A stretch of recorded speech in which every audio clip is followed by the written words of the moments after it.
Bismillahirrahmanirrahim. Assalamualaikum warahmatullahi wabarakatuh.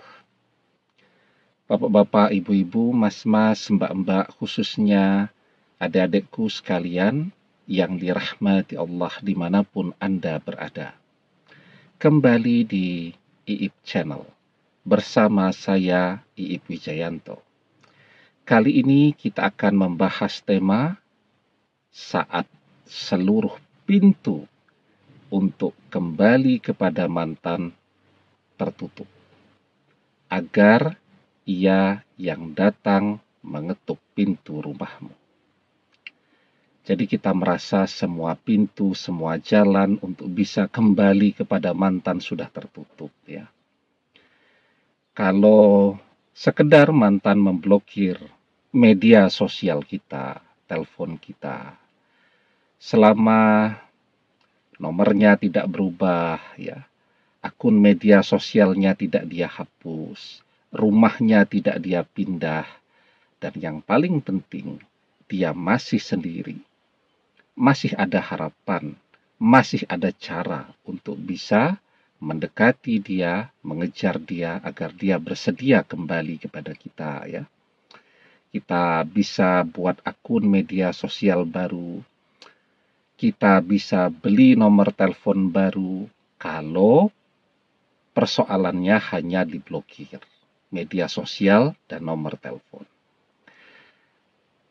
Kita pun masih bisa datang ke rumahnya selama rumahnya tidak pindah ya. Kita bisa datang ke tempat dia bekerja kalau tempat bekerjanya masih seperti yang dulu. Tetapi sekarang semua pintu betul-betul sudah tertutup. Mantan tidak menggunakan media sosial, dia hapus seluruh media sosialnya. Ya.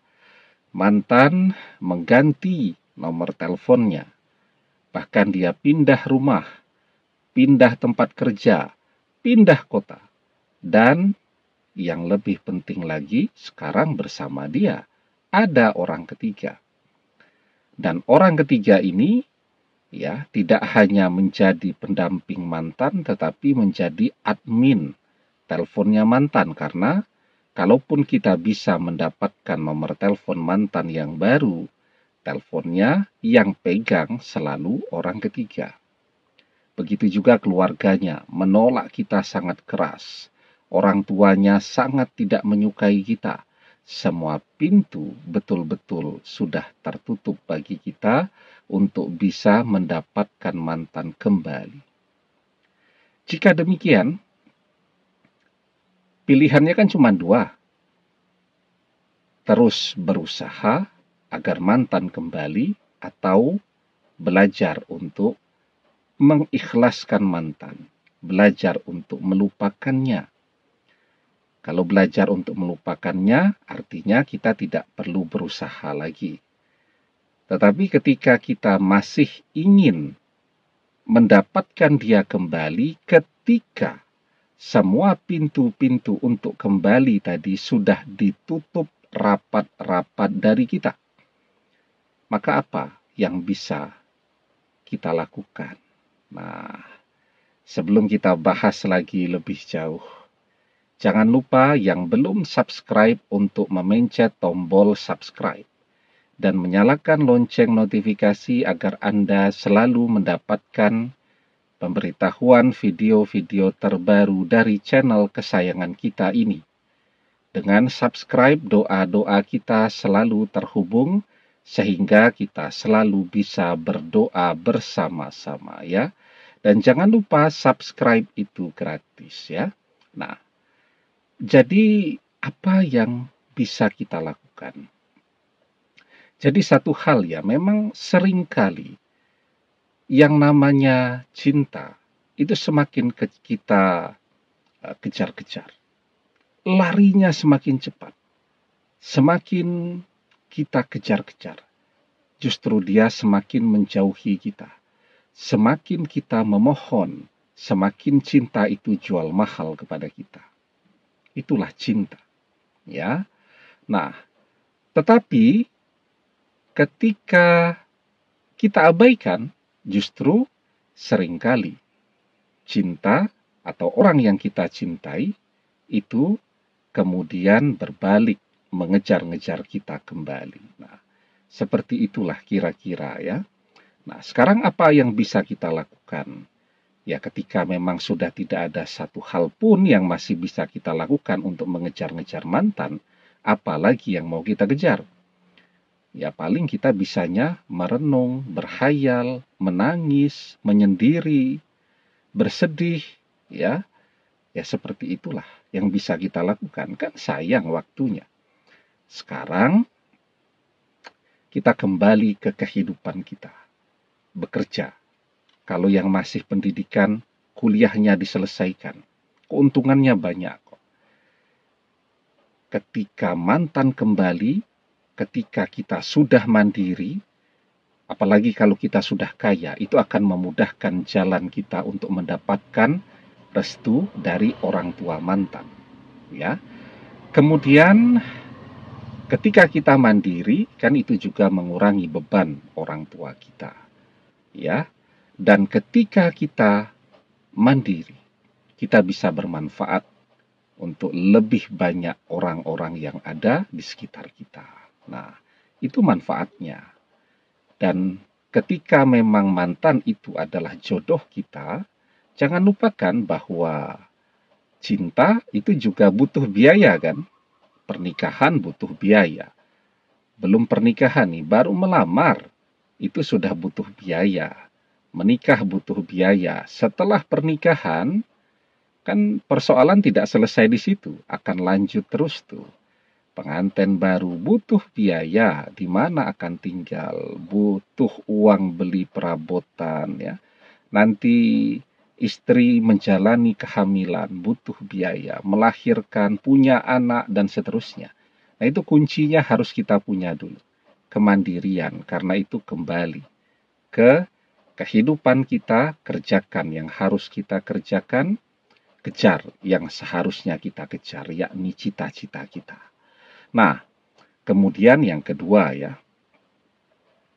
kita harus punya tujuan hidup. Ya. Artinya apapun yang kita kerjakan di dunia ini kan tujuan hidup kita agar kita menjadi orang yang paling bahagia di akhirat nanti. Karena itu tujuan hidup kita apa sekarang? Tujuan hidup kita mantankah? Atau yang menjadi tujuan hidup kita adalah keselamatan di akhirat nanti. Kalau yang menjadi tujuan hidup kita adalah mantan, ya seperti tadi, mantan tambah jauh.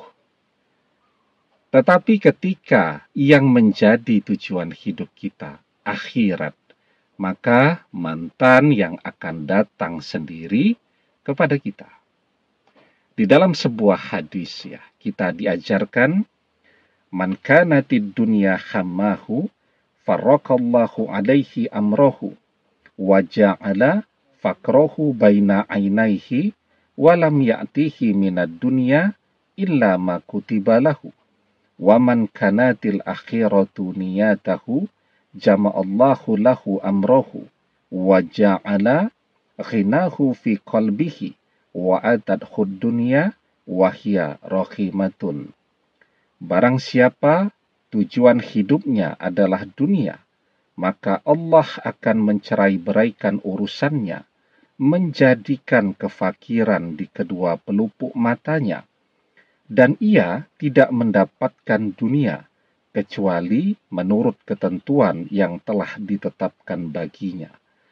Barang siapa yang niat tujuan hidupnya adalah akhirat, Allah akan mengumpulkan urusannya, menjadikan kekayaan di hatinya, dan dunia akan mendatanginya dalam keadaan hina. Ya, itu. Jadi, kalau yang menjadi tujuan hidup kita adalah keselamatan, kebahagiaan, kesuksesan di akhirat nanti, apa yang kita kerjakan sekarang? Perbaiki ibadahnya, perbanyak amal saleh, ya. Perbaiki terus akhlak kita, perbanyak ilmu agama kita, ya.